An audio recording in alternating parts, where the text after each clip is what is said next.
दोस्तों ये जो आर्टिकल है ये आप लोग के चक्षु खोलने वाला है। आप लोग सोचो कि आप लोग एग्जाम देने जाते हो। एक बार आप लोग का एग्जाम जो है जहां पर आप लोगों ने दिया वो एग्जाम क्लियर नहीं हुआ, या फिर यहां पर इलेक्शन कमीशन ऑफ इंडिया ने जो यहां पर पैसा लगाया था इस पर्टिकुलर कॉन्स्टिट्यूएंसीज के ऊपर में, तो यहां पर जनता का टैक्स पेयर की मनी भी आप लोग यहां पर खराब कर रहे हो। को ध्यान से आप लोग सुनिए। यहां पर जो है सबसे बड़ी बात क्या है, भाई मैं एक टैक्स पे करता हूं। मैं क्या, हर एक टैक्स पे कर रहा है, आप लोग भी हर जीएसटी पे कर रहे हैं। इलेक्शन कमीशन ऑफ इंडिया ने बोला है कि यार इस सेक्शन को अमेंड कर दो और वन कैंडिडेट को वन सीट के लिए अलाउ करो। और ये कोई एक बार नहीं, 2014, 2010, 2016, 2018, मतलब बार बार। पर गवर्नमेंट ऑफ इंडिया कहती है चल चल झूठा। झूठा।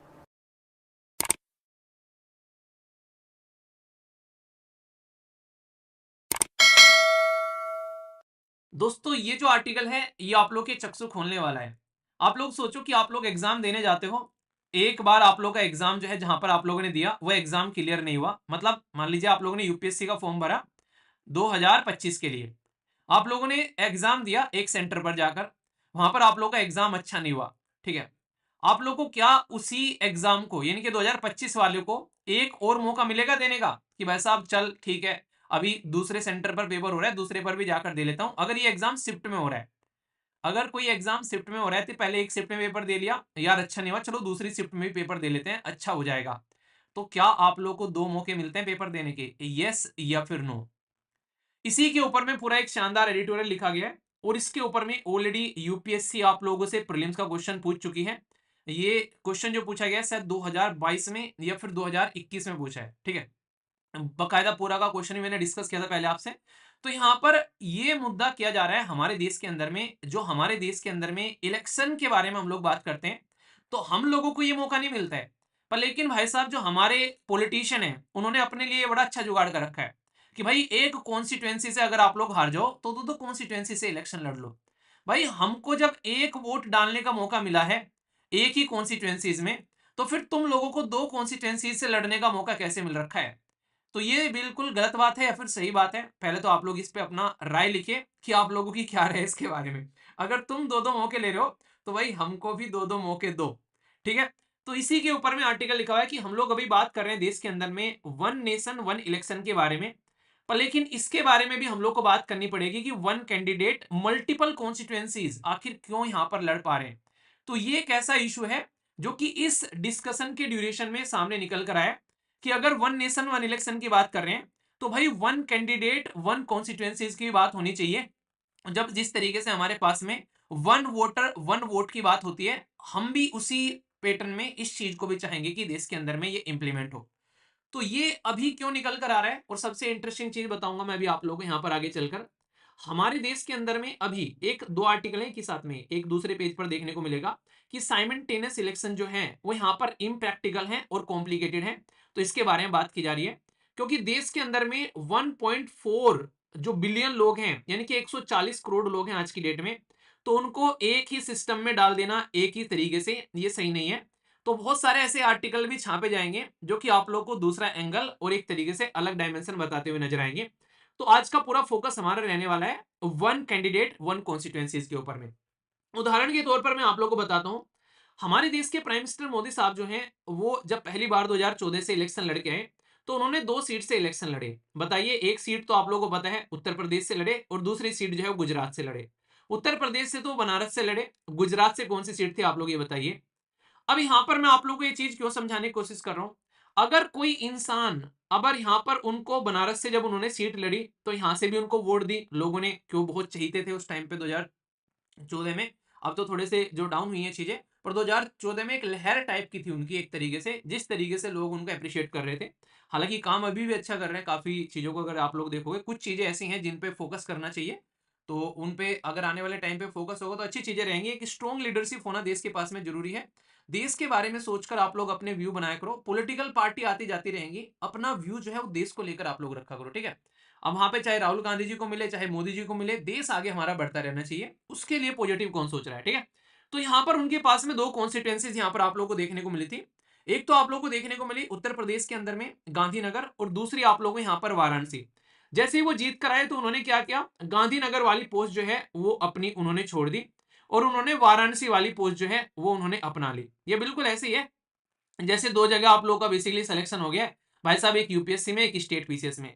जो 56 रैंक थी अर्नब, यहाँ पर उनकी स्टेट पीसीएस में भी सिलेक्शन हो गया था और उनका यूपीएससी में सिलेक्शन हो गया था। तो उनका फोन आता है उस टाइम पर बेसिकली, तो ये कह रहा है कि सर एक साइड में तो मुझे एसडीएम मिल रहा है और एक साइड में मुझे जो यूपीएससी के अंदर में जो एक्सटेंडेड जो लिस्ट निकल कर आती है उसमें उनका सिलेक्शन हुआ था, तो उसमें उनको कोई ना कोई यूटी उनको बेसिकली मिल रही थी उस टाइम पर। तो उन्होंने बोला कि सर कंफ्यूजन बड़ा तगड़ा चल रहा है कि मुझे क्या करना चाहिए। तो मैंने कहा यार पहले ये सोचो कि तुम बेसिकली अपनी कौन सी पोस्ट को लेकर, मतलब एक तरीके से किस तरीके से तुम अपने देश के लिए सर्व करना चाहते हो अपने आप को, मतलब सर्विंग का नेचर क्या है तुम्हारा। एक होता है इंसान मुझे मुझसे आईपीएस बनना है, मुझे वो पसंद है, क्या मुझे आईएएस बनना है। कोई कहता है कि नहीं यार मुझे तो इंडियन फॉरेन सर्विसेज में जाना है, ठीक है। तो तुम्हारा नेचर कैसा है जो तुम चाहते हो। कह रहा है कि ज्यादा से ज्यादा मैं चाहता हूँ कि सर मैं जनता के कॉन्टेक्ट में आऊँ और वहां पर मैं उनको सर्विस प्रोवाइड करूँ। तो मैंने कहा यूटी वाले में तो तुमको ये मिलने से रहा, तो इसलिए अपना स्टेट पीसीएस के अंदर में एसडीएम वाली पोस्ट मुझे लगता है ज्यादा प्रेफरेबल है तुम्हारे लिए। तो उन्होंने क्या किया, फिर अपना एसडीएम वाली पोस्ट जो है उन्होंने चूज कर ली, ठीक है। और अपनी जो यूपीएससी थी, क्योंकि वो एक तरीके से एक्सटेंडेड में थे, तो उन्होंने यूपीएससी यहां पर छोड़ दी। पर अच्छी बात यह है कि बंदा जो है मेहनती, और भाई साहब फिर बैठ के उन्होंने मेहनत करी और फिर यूपीएससी में 56 रैंक निकाल दी और स्टेट पीसीएस की ऑलरेडी ट्रेनिंग उनकी चल रही थी। तो ये चीज यहां पर उनके पास में चॉइस आ गई कि उन्होंने क्या किया, यूपीएससी की जो लोअर पोस्ट थी वो छोड़ दी एसडीएम के लिए। इनके स्टेट पीसीएस भी कम नहीं है, अगर आप लोग को सर्व करना हो तो ये चीज आप लोग यहां पर ध्यान रखिएगा, ठीक है। तो इस तरीके से आप लोग समझ सकते हैं। तो यहां पर प्राइम मिनिस्टर मोदी साहब ने क्या किया, अपनी जो है ये वाली सीट छोड़ दी और यहां पर ये वाली सीट पकड़ ली। आप लोगों के मन में अब ये आना चाहिए कि भाई साहब यहां पर जो गुजरात के अंदर में जो सीट उनको मिली थी, उन लोगों के साथ में तो धोखा हो गया यार। उन्होंने मोदी जी साहब को वोट दी थी यहां पर, उनके साथ में धोखा हो गया, उन्होंने जैसी वो सीट छोड़ दी।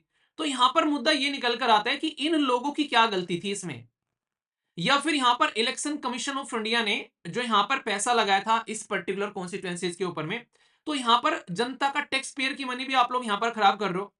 तो यानी कि आप लोगों ने अपने लिए इतने अच्छे अच्छे प्रावधान बना रखे हैं जिसकी कुछ हद नहीं है, और हमारे लिए जो है आप लोगों को बोलो कि भाई कोविड-19 था, एक एक्स्ट्रा अटेम्प्ट दे दो, तुम वो भी देने के लिए तैयार नहीं हो। भाई साहब इलेक्शन उसमें नकल हो गई है, उसमें पेपर में यार दूसरा पेपर करा दो, तुम वो भी कराने के लिए तैयार नहीं हो। तो ये गलत बात नहीं है कि आप लोग खुद बताओ, मतलब तुम अपने हाथ में सारे रसगुल्ले लिए घूम रहे हो, हमको तुम जो है एक मतलब सूखी कुछ मिठाई खाने के लिए भी तैयार नहीं हो। चलो गाजर का हलवा ही खिला दो, अब तो मौसम भी है। लेकिन ऐसा नहीं हो रहा है। तो ये वाली चीजों को लेकर अभी बात की जा रही है कि इन मुद्दों के ऊपर भी यहां पर बात होनी चाहिए। हमारे देश के अंदर में ये चीजें निकल कर कहां आती है, पहले मैं आप लोगों को ये समझा देता हूं। अगर आज की डेट में आप लोग देखोगे एक पैटर्न है हमारे देश के अंदर में, और ये पैटर्न ऐसा नहीं अपने आप ही बन गया, हमारे संविधान ने पैटर्न बनाया है। लोकसभा और बेसिकली स्टेट के अंदर में जब भी इलेक्शन होते हैं तो हर 5 साल में होते हैं इलेक्शन यहां पर, ठीक है। तो यहां पर इलेक्शन कराने का काम जो है उसके लिए एक बाकायदा कानून है हमारे देश के अंदर में, जिसको बोलते हैं representation of the people act 1950। ये दो कानून है, कंफ्यूज मत हो जाना, एक 1950 है, एक 1951 है। तो 1950 में तो होता है वोटर्स के लिए बातें, जैसे वोटर लिस्ट तैयार करना, कौन कौन सी कॉन्स्टिट्यूएंसीज में क्या क्या चीजें होनी है, वो सारी चीजें। बाकी पूरा इलेक्शन को कंडक्ट कराने का पूरा काम जो होता है पॉलिटिकल पार्टी इन सब चीजों से रिलेटेड, वो आता है यहाँ पर representation of the people act 1951 के अंदर में। तो ये इंटरेस्टिंग चीज है कि 1996 से पहले, और प्रीलिम्स का क्वेश्चन यहीं से पूछा गया था, इसको ध्यान से सुनिएगा, ठीक है। 1996 से पहले भाई साहब आप लोग यहां पर जितनी भी शिफ्ट होती हैं, मान लीजिए यूपीएससी 7 शिफ्ट में पेपर कराए और हर शिफ्ट में आप लोग जाकर किसी न किसी सेंटर पे पेपर दे दो, यानी कि सातों शिफ्ट के लिए तुमने अपना फॉर्म भर दिया। तो भाई साहब सोच के देखो, यहां पर हर एक शिफ्ट में किसी न किसी सेंटर पे जाकर आप लोग पेपर दे रहे हैं। तो यानी कि इतनी छूट थी इन लोगों को कि जितनी कॉन्स्टिट्यूएंसी चाहे आप लोग वहां से अपना फॉर्म भर सकते हो और वहां से तुम लोग इलेक्शन लड़ सकते हो। मैंने कहा यार ये तो बड़ी जाती हो रही है, तो गलत बात है। इतना कौन अपना आपको लिबर्टी देता है यार। ये तो बिल्कुल गलत हो रहा है यहाँ पे, ऐसा नहीं होना चाहिए। तो यहाँ पर ये लगा इनको, इनको क्या लगा, आप लोगों को लग रहा है कि इनको लगेगी ये बात, आप लोगों को लगेगी कोई बात की भाई साहब हर पेपर में हर जगह जाकर आप लोगों को मौका मिले। किसको बुरी लगती है भाई साहब ये चीज, अच्छी है भाई साहब इतने मौके मिल रहे हैं। तो यहाँ पर इनको बाकायदा इसके लिए कई सारी report I, election commission of India ने बोला कि यार दिक्कत होती है, तुम छोड़ के निकल ले तो फिर मुझे बाद में इलेक्शन करवाने पड़ते हैं। तो इसकी वजह से यहाँ पर ये मुद्दा हटा दिया गया। और 1996 से पहले यहाँ पर कॉन्टिन्यूसली जितनी सीट से चाहो आप लोग इलेक्शन लड़ सकते थे, पूरा मौका तुमको दिया जाता था। इसके फायदे नुकसान दोनों बताऊंगा अभी आगे, ठीक है। तो यहाँ पर 1996 के बाद में इनको फिक्स कर दिया कि भाई अब तुम ओनली 2 पोस्ट पर बेसिकली अपने इलेक्शन लड़ सकते हो, ठीक है। यानी कि 2 शिफ्ट में दे लेना, जोन सी शिफ्ट तुमको पसंद आए, इससे ज्यादा शिफ्ट में नहीं। यानी कि तुम 7 शिफ्ट में पेपर कराएंगे तो तुम सातों की सातों शिफ्ट में पेपर दोगे, तो 2 शिफ्ट में तुमको पेपर देने। तो ये कब से हुआ, ये क्वेश्चन स्टेट पीसीएस के अंदर में बकायदा पूछ लिया गया है कि भाई साहब आज भी हमारे देश के अंदर में मल्टीपल कॉन्स्टिट्यूएंसीज में आप लोग यहाँ पर अपने इलेक्शन पार्टिसिपेट कर सकते हो। ये चेंज किया गया था 2 सीट पर 1996 के बाद में। अच्छा, उड़ीसा पीसीएस का पेपर हुआ है, जिसने पेपर दिया है अपना पेपर भी सेंड कर दिया करो उस पर, बेसिकली व्हाट्सएप के ऊपर में जो भी पेपर आप लोग देकर आते हो, ठीक है, और उसको आप लोग एनालिसिस भी किया करो। मैं आप लोगों को शेयर भी कर दिया करूंगा उसको टेलीग्राम पर या फिर जहां पर भी आप लोग कनेक्टेड है, ताकि आप लोग पेपर देखा करो जिस भी एग्जाम की आप लोग तैयारी कर रहे हो। जैसे एनडीए सीडीएस के पेपर होते हैं तो वो वाले आप लोग देख लिया करो, ये वाले पेपर होते हैं इनको आप लोग देख लिया करो, ठीक है। तो ये चीजें थोड़ा सा आप लोग, इससे क्या रहेगा, आप लोग सारी चीजों को अच्छे से कनेक्ट कर पाओगे। तो ये काम आप लोग जरूर करिए। दूसरा, एक बच्चा कह रहा है कि सर टेस्ट नहीं हुआ, कल एप्लीकेशन में यार थोड़ी सी दिक्कत चल रही थी, ठीक है, तो उसकी वजह से प्रॉब्लम हो गई, तो इस बार जो है आप लोग का ये ऑफ था। इसी की वजह से मेरी क्लास होनी थी इंट्रोडक्टरी 2026 वाले बैच में, वो भी नहीं बेसिकली हो पाए। तो ये आप लोगों का आज जो है वो कंप्लीट करवा दिया जाएगा आज शाम को, ठीक है। तो उसके लिए आप लोग रेडी रहना। इसमें आप लोगों का बेसिकली ये एक तरीके की ओरिएंटेशन क्लास रहेगी कि कैसे वो बैच चलने वाला है, कैसे क्लासेस आप लोगों की चलेगी, कौन कौन जो है उस बैच के अंदर में आप लोगों को पढ़ाते हुए नजर आएंगे, कितने टाइम में वो कोर्स कंप्लीट होगा, इसमें आंसर राइटिंग कैसे करनी है, एसे राइटिंग कैसे करनी है, कौन सी एनसीईआरटीज पढ़नी है, ऑप्शनल सब्जेक्ट कैसे चूज करना है। तो स्टार्टिंग में लगभग आप लोगों की 5-6 क्लासेस ये चलेंगी, जिसमें पूरा फाउंडेशन आप लोगों को मिल जाएगा। और ये ऐसा नहीं जिन बच्चों ने बैच खरीदा है बस उन्हीं के लिए है, ये हर एक बच्चे के लिए है जिसको गाइडेंस की जरूरत है, वो ये सारी क्लासेस देख सकता है। बाकी जो क्लासेस चलेंगी बेसिकली स्टैटिक पोर्शन वाली, वो बेसिकली पेड रहेंगी, जो गाइडेंस वाला है वो सबके लिए फ्री रहेगा। तो एप्लीकेशन पर जाना आप लोग, 2026 वाला जो बैच है उसमें गाइड वाला सब्जेक्ट मिल जाएगा आप लोगों को आज शाम तक का, और उसके अंदर में फिर आप लोगों को क्लासेस मिलेंगी। ये सारी की सारी क्लासेस जो है वो मैं लूंगा, इसलिए सबकी सब क्लासेस आप लोगों के लिए फ्री रहेंगी, ताकि गाइडेंस में आप लोगों को कोई कमी न देखने को मिले, गाइडेंस के लिए आप लोगों को कहीं परेशान ना होना पड़े, ठीक है। तो इसके लिए आप लोग रेडी रहिएगा। तो ये आप लोग इसके लिए बिल्कुल अपना अच्छे से नोट्स कैसे बनाने हैं, कैसे एनसीईआरटीज पढ़नी है, इसके लिए सारी क्लासेस लेकर आऊंगा मैं वहां पर आराम आराम से आप लोगों को, ताकि अच्छे से आप लोग एंजॉय कर सके, ठीक है। तो रेडी रहेगा उसके लिए। तो अभी उसमें आप लोग का एक्सटेंड कर दिया गया, तो उसको देख लेना आप लोग, ऐसा नहीं कि मतलब टेंशन, मतलब सारी चीजें हो जाएंगी, पढ़ाई फोकस करते हैं, ठीक है। कई सारे बच्चे मिल गए थे। तो अभी यहाँ पर ये 1996 के बाद में ये चीजें हो गई, तो ये आप लोग ध्यान रखना। अब इंटरेस्टिंग चीज क्या है, आप लोग बोलो कि यार इसको लेकर चैलेंज क्या है, सही तो चल रहा है, चलने तो मजे ले रहे हैं हमारे पॉलिटिशियन, तो ले लेने दो इनको मजे, ठीक है। अब इसके बारे में मैं आप लोगों को बताता हूं, इसको ध्यान से आप लोग सुनिए। यहां पर जो है सबसे बड़ी बात क्या है, भाई मैं एक टैक्स पे करता हूं, मैं क्या हर एक टैक्स पे कर रहा है, आप लोग भी हर जीएसटी पे कर रहे हैं सब जगह अगर देखोगे। तो अभी अगर देखिए 2024 में जनरल इलेक्शन जो हुए हमारे देश के अंदर में, उसमें जनरल इलेक्शन के अंदर में जो अप्रोक्सीमेटली जो कॉस्ट है वो बताई गई 6,931 करोड़ रुपए। ये जनरल इलेक्शन की अप्रोक्सीमेट कॉस्ट लगाई गई है कि इतना पैसा खर्च किया है। ये कॉस्ट है जनरल इलेक्शन जो कि 2024 में हुए अभी हमारे, और आगे चलकर फिर 2029 में होने वाले हैं। अभी इस चीज को आप लोग समझने की कोशिश करो कि बाई इलेक्शन जो है अगर बात करें, जो हमारे देश के अंदर में कैंडिडेट जो सीट खाली कर देते हैं, उसके बाद में एक सीट से रख ली दूसरी सीट छोड़ दी, या फिर किसी की डेथ हो गई, या फिर किसी को एक डिस्क्वालीफाई कर दिया, तो उसके लिए भी यहां पर 130 करोड़ रुपए पर इलेक्शन साइकिल में हम लोग को खर्च करने पड़ते हैं। तो भाई ये जो पैसा निकल कर आता है ये किसका पैसा है, पॉलिटिशियन के घर में अलादीन का चिराग रखा है कि वो घिसते हैं और आप लोग के लिए पैसा लेकर दे देते हैं। ये टैक्स पेयर की मनी है, जो अपना टैक्स पे कर रहे हैं, उस टैक्स की बर्बादी है अगर ढंग से देखा जाए। जब भाई साहब यहाँ पर किसी ने सीट खाली कर दी और फिर वहां पर बाई इलेक्शन हो रहे हैं यहाँ पर, तो इसीलिए यहां पर बोला जाता है कि भाई ऑलरेडी पॉलिटिकल पार्टी जो खर्चा कर रही है वो तो अपना अनकाउंटेड मनी है, उसको तो कोई काउंट ही नहीं कर रहे हैं। उसको तो अगर काउंट करने बैठोगे तो भाई कई सारी कंट्रीज का बजट बन जाएगा इतने में, जो कि वो भूखी मर रही है, अगर उनको दे दे तो उनकी जिंदगी बन जाएगी। अगर एजुकेशन पर या फिर हेल्थ पर खर्च कर दें तो दुनिया भर की चीजें हमारे देश के अंदर में हो जाएंगी। पर लेकिन हम लोग उसको इग्नोर कर रहे हैं, जो कि सही चीज यहाँ पर नहीं है, ठीक है। इसीलिए बोला गया कि यहां पर क्या होता है कि भाई एक तरीके से सबसे पहले तो आप लोग ये पैसा खर्च कर लो। दूसरा यहां पर इसमें चक्कर क्या रहता है कि भाई मैक्सिमम टाइम जो है रूलिंग पार्टी को इसमें फेवर मिल जाता है, ठीक है। तो आप लोग देख सकते हैं यहां पर रूलिंग पार्टी जो है वो ज्यादा बेटर तरीके से मोबिलाइज कर पाती है चीजों को। अगर कहीं पर भी कोई भी इलेक्शन होते हैं तो भाई साहब आप लोग मानो या ना मानो, अगर कोई रूलिंग पार्टी है वहां पर उसको बेनिफिट होता ही होता है। जैसे उदाहरण के तौर पर बताता हूं मैं, मान लीजिए एक पॉलिटिकल पार्टी है जिसका नाम है एक्स, ये बहुत छोटी पॉलिटिकल पार्टी है। अब इसको मान लीजिए इलेक्शन लड़ने हैं किसी स्टेट से, उस स्टेट का नाम है मान लीजिए गुजरात से इलेक्शन लड़ने उसको। अगर ये गुजरात से इलेक्शन लड़ने इस पॉलिटिकल पार्टी को, और ये गुजरात में ही है बस पॉलिटिकल पार्टी, इसके पास में लिमिटेड कैंडिडेट है, लिमिटेड रिसोर्सेज है। एक पॉलिटिकल पार्टी है जो कि नेशनल लेवल की पॉलिटिकल पार्टी है, वो हर जगह इलेक्शन लड़ सकती है, उसके स्टार कैंडिडेट है वो प्रमोशन करने के लिए दुनिया भर के, उसके पास में सारे रिसोर्सेज हैं। अब ये पॉलिटिकल पार्टी क्या चाहेगी, ये जो अगर ये रूलिंग पॉलिटिकल पार्टी है तो ये चाहेगी कि इलेक्शन की डेट जो है वो इस तरीके से सेट की जाए ताकि हर जगह प्रमोशन न कर सके, इनको लिमिटेड जगह लगा दो, यानी कि एक ही साथ में दो ऐसी जगह इलेक्शन रख दो ताकि ये एक ही जगह इलेक्शन कर पाए। वो नहीं जैसे आप लोगों को पेपर देना है तो एक ही दिन में दो पेपर डाल दो कि भाई साहब आज ही जो है पेपर होगा यूपीएससी का और आज ही पेपर होगा आप लोगों का स्टेट पीसीएस का, भाई दोनों में से एक चूज कर लो कौन सा देने जाना है। तो आप लोग के ऊपर तो बर्डन पड़ गया कि भाई साहब एक ही मौका मिल रहा है आप लोगों को। तो ऐसे ही कई बार इलेक्शन की जब डेट डिसाइड की जाती है तो ये पॉलिटिकल पार्टी है, खासकर जो रूलिंग पॉलिटिकल पार्टी है उसको फेवर मिलता है इलेक्शन के टाइम पर, और ये गलत आप लोगों को देखने को मिलता है। ये चीजें आप लोग यहाँ पर समझ सकते हैं, ठीक है। तो ये चीजें आप लोग ध्यान रखिएगा। दूसरा क्या है यहाँ पर बर्डन है किसके ऊपर में, बेसिकली एक तरीके से डिफीटेड कैंडिडेट, ठीक है। तो यहाँ पर जो एक तरीका बर्डन आता है डिफीटेड कैंडिडेट के ऊपर में, क्योंकि वो क्या करता है यहाँ पर कई बार ऐसा होता है कि जैसे मान लीजिए अगर कोई कैंडिडेट है, आप लोग सोच के देखो यहाँ पर अब वो इलेक्शन लड़के जा रहे हैं, ठीक है। तो यहाँ पर एक तरीके से कहीं ना कहीं आप लोग सोचो इस चीज के लिए, अब एक इंसान जो है आप लोग इसके ऐसे देखो जैसे आप लोग प्रिपरेशन करने जा रहे हैं, एग्जाम नहीं निकला, फिर से उसी साइकिल में आप लोग जा रहे हैं यहाँ पर, ठीक है। तो एक तरीके से आप लोग सोच के देखो यहाँ पर, अब मान लीजिए यहाँ पर एक इंसान जो है उसने इलेक्शन लड़े, यहाँ पर दूसरा एंगल दिखा रहा हूं मैं आप लोगों को। मान लीजिए चलो मोदी जी का उदाहरण ले रहे हैं, वही समझा देता हूं मैं आप लोगों को। अब मोदी जी ने इलेक्शन लड़े, यहाँ पर मोदी जी यहाँ से भी जीत गए, मोदी जी यहाँ से भी जीत गए।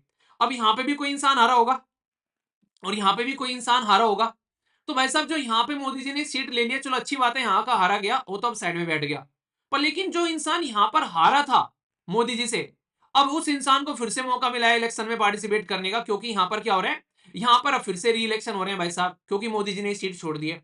अब भाई साहब इस इंसान के पास में इतना ही पैसा था कि भाई एक बार इलेक्शन में लड़ा सकता है ये, अब इतना पैसा ही नहीं कि ये दो बार इलेक्शन लड़ सके यहाँ पर। अब दूसरी बार इसके पास में पैसा ही नहीं बचा इंसान के पास में। तो यहाँ पर इसकी वजह से जो डिफीटेड कैंडिडेट है वो रिपीटेडली फाइनेंशियल जो एक तरीके से बर्डन फेस करता है। इसी के साथ में अब आप लोग सोच के देखो, किसी इंसान जो है उसको बोलो कि फर्स्ट टाइम पूरा जी जान लगा के कोई काम कर रहे हैं, जैसे आप लोग वोट डालने जा रहे हो, अब भाई साहब फिर कह रहे हैं आप लोगों से 2 महीने बाद फिर से वोट डालो।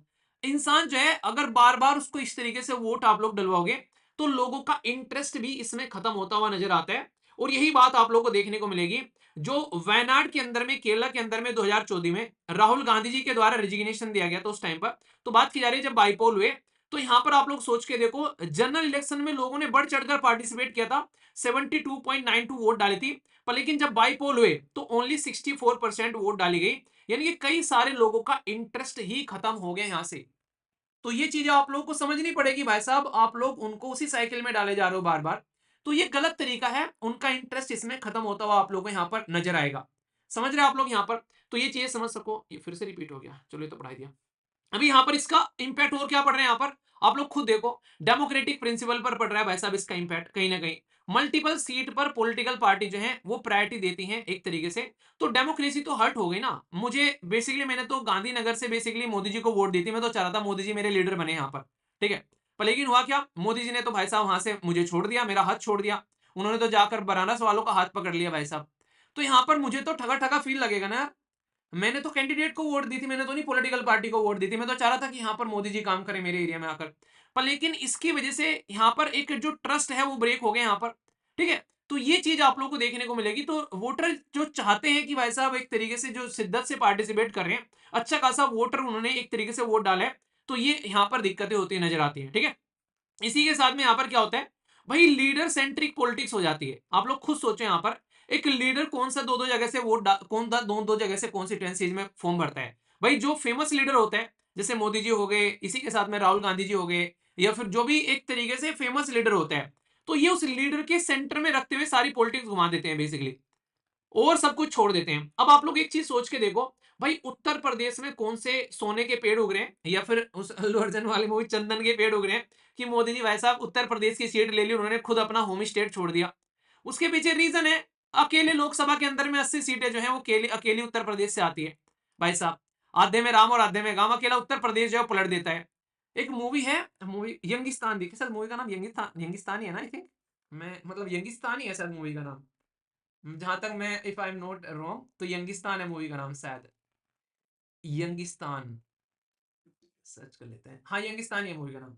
मूवी को जाकर आप लोग देखना। उस मूवी के अंदर में जो बेसिकली हीरो रहता है, उसके फादर की डेथ हो जाती है और हीरो जो है फिर इलेक्शन में पार्टिसिपेट करने के लिए उतरता है। हीरो का इंटरेस्ट नहीं रहता है पर फिर भी उतरता है यहाँ पर वो बंदा, ठीक है। तो यहाँ पर उसके फादर साहब जो रहते हैं उनकी डेथ हो जाती है।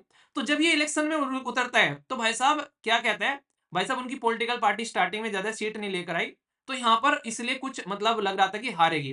वो पता है क्या बोलता है उस मूवी के अंदर में, ये कहता है अभी रुक जाओ, अभी उत्तर प्रदेश को खुलने दो, अभी यूपी बचा हुआ है। तो लड़की कहती है यूपी में ऐसा क्या है, कह रहा है कि खुलने दो तो बताता हूँ मैं। तो वो चीजें आप लोग देखना यहाँ पर।